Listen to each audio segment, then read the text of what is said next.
Good morning, everyone. Thank you for joining us today, and welcome to today's Remembrance Day ceremony at Old City Hall, hosted by the City of Toronto. My name is Aretha Phillip, and I'm the city's Chief of Protocol. I'd like to begin by acknowledging the Indigenous peoples of these lands. It is important that we reaffirm our commitment and responsibility in improving relationships between nations and in learning about the rich history of this land to better understand our role as residents, neighbors, partners, and caretakers in this place we each call home.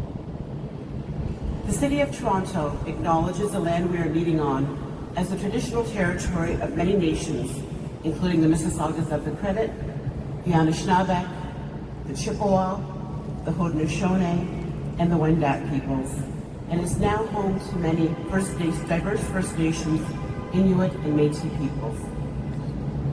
We also acknowledge that Toronto is covered by Treaty 13, signed with the Mississaugas of the Credit. We also acknowledge the Williams Treaties, signed with multiple Mississaugas and Chippewa bands.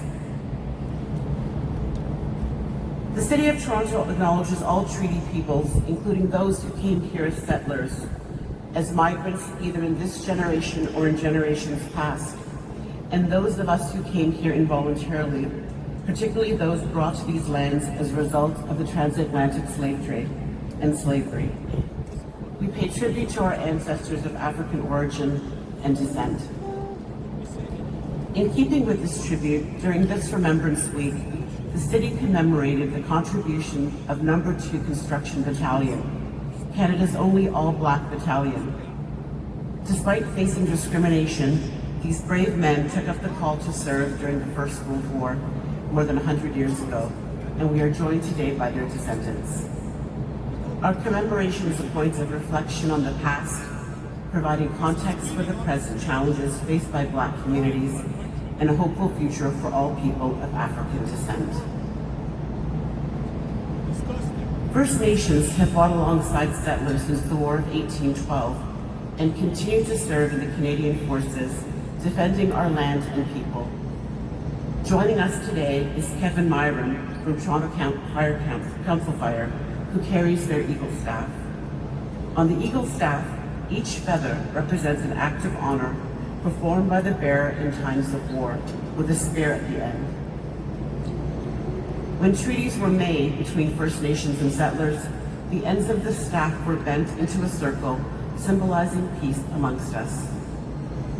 Eagle staffs are still carried today with the eagle head at the top, bent to represent peace. The vigil sentries today are mounted by the 48th Highlanders of Canada, a primary reserve regiment of the Canadian Forces.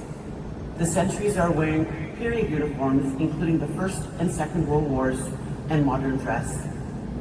They are led by Warrant Officer Duff, who wears historic dress from 1891. Should you wish to follow today's program on your own device, you can find it online at toronto.ca/lest we forget.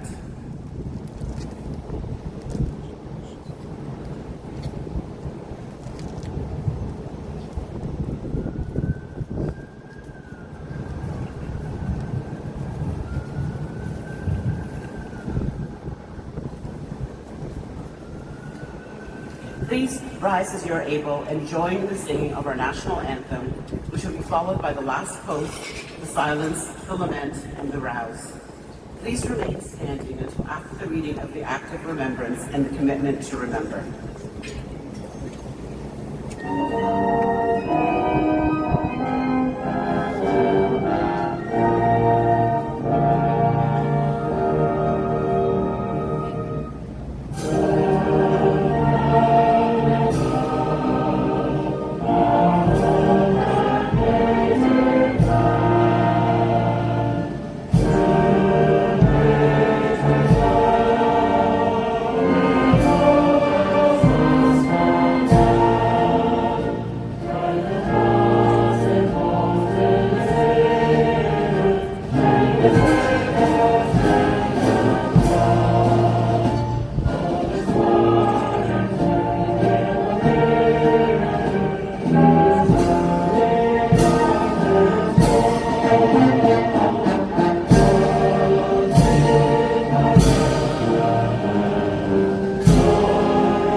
not old, as we that are left grow old. Age shall not weary them, nor the years condemn. At the going down of the sun, and in the morning, we will remember them.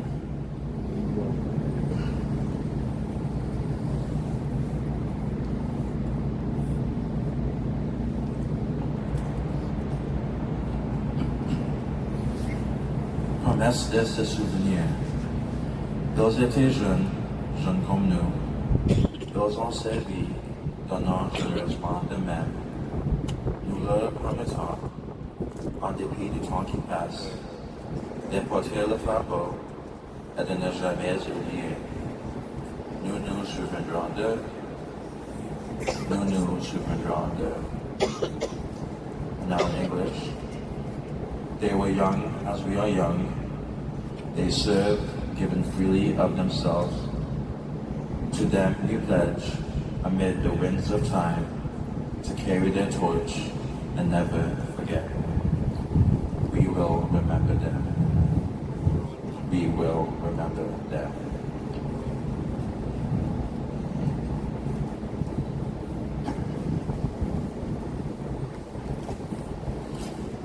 Please be seated. I wish to recognize the flight paths of Canadian Harbour aircraft, which were used in training Canadian and Commonwealth airmen during the Second World War. 2024 marks the centennial of the Royal Canadian Air Force. I would also like to thank John Truffaut for reading the Act of Remembrance and Stephen Mensa, Executive Director, Toronto Youth Cabinet, for reading the Commitment to Remember. I now wish to call upon Her Worship Olivia Chow, Mayor of Toronto, to address the gathering.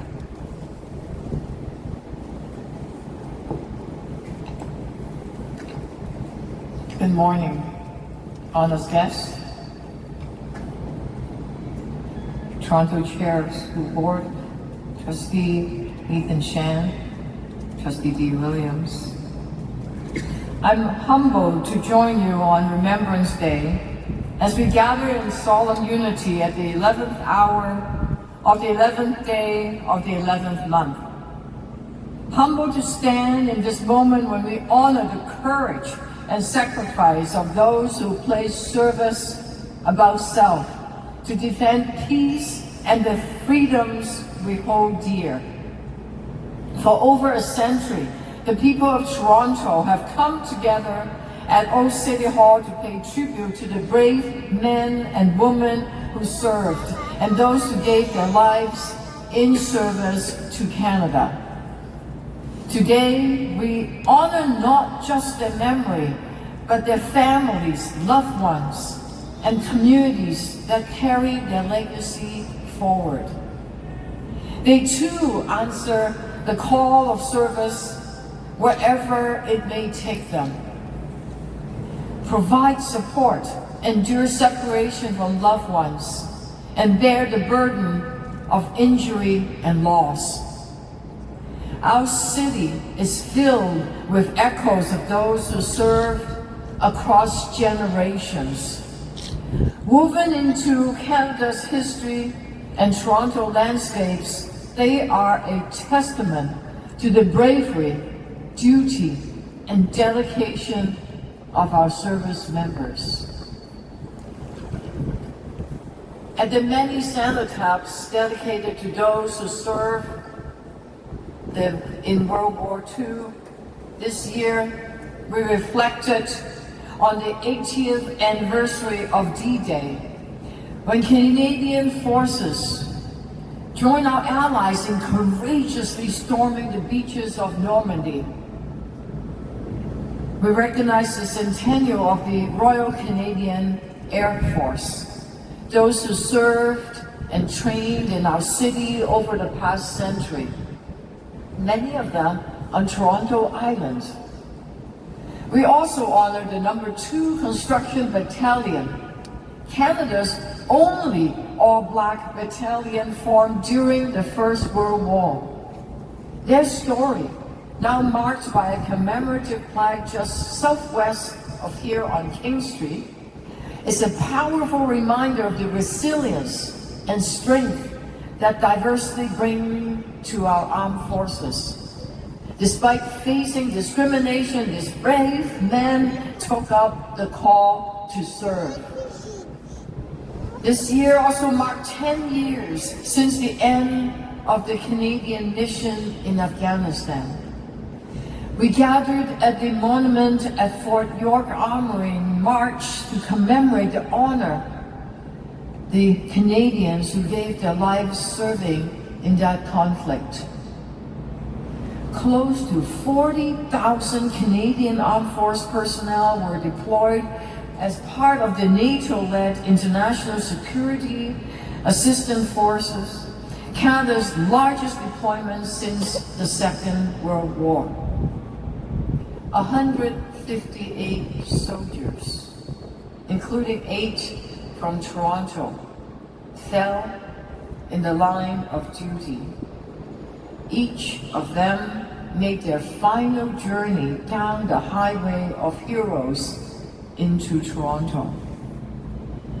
As we remember them, let us also remember those who returned, veterans who need our support, along with a place in our collective memory. They went to war, put their lives on line over and over. That means the transition back to civilian life is very challenging for them. Veterans bear physical and mental injuries, high suicide rates, as they are more likely to experience homelessness. To the men and women in uniform standing among us today, we offer our deepest thanks for your commitment. And we pledge to honor our commitment to take care of those who came home. We honor the enduring values of peace, freedom, and unity. Values our soldiers have defended with unwavering courage. Let us together hold tight the memory of those who gave everything.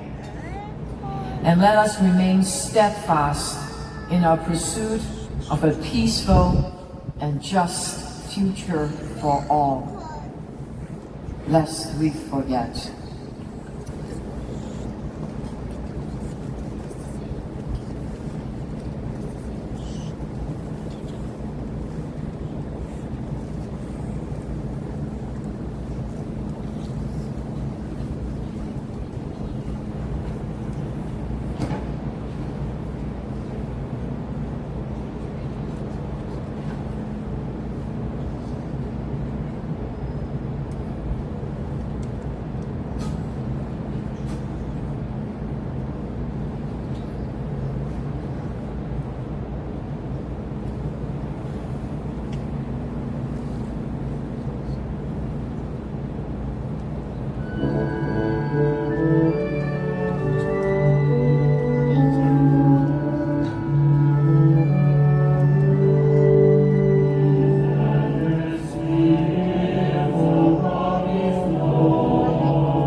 Thank you to the Ellesmere Eisler Singers, accompanied by the 7th Toronto Regiment Royal Canadian Artillery Band.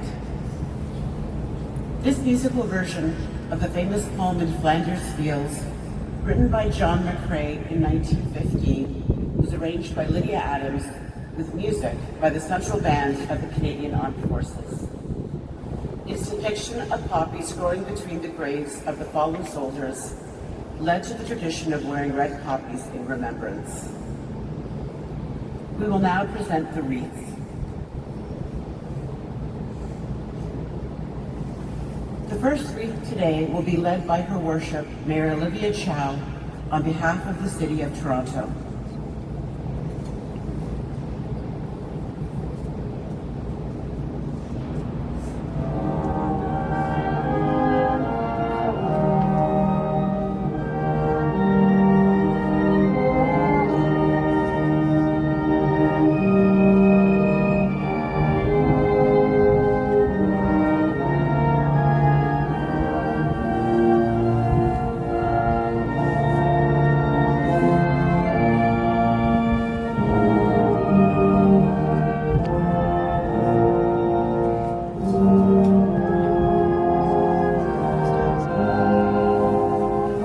Veterans Affairs Canada, Tabitha Stubbs, Chief of Staff to the Deputy Minister of Veterans Affairs.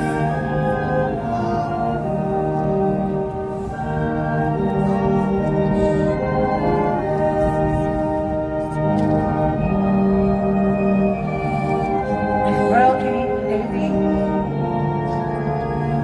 Commodore Marta Mulkins, Special Advisor to the Commander of the Royal Canadian Navy, accompanied by Chief Petty Officer, 2nd Class Andrew Payton, Coxswain, HMCS York.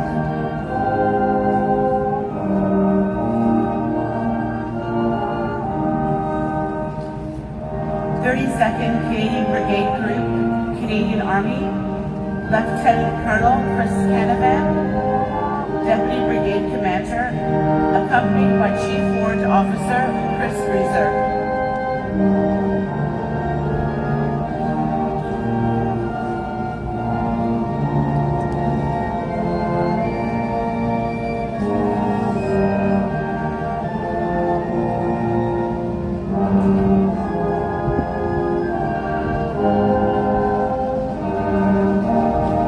Royal Canadian Air Force, Lieutenant Colonel Lyle Holbrook, Deputy Chief of Staff to the Commander, accompanied by Lieutenant Sheldon Webb, Operations, Canadian Forces College.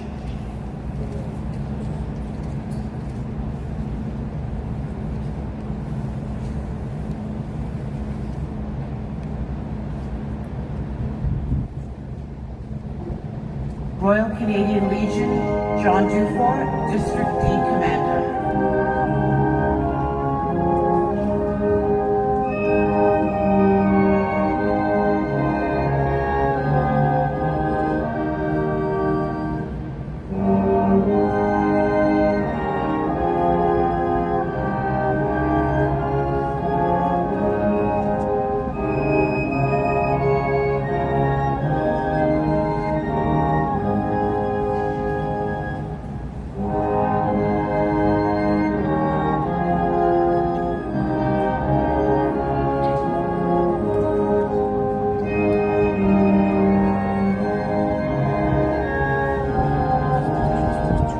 On behalf of the Youth of Toronto, Stephen Mensa, Executive Director, Toronto Youth Cabinet.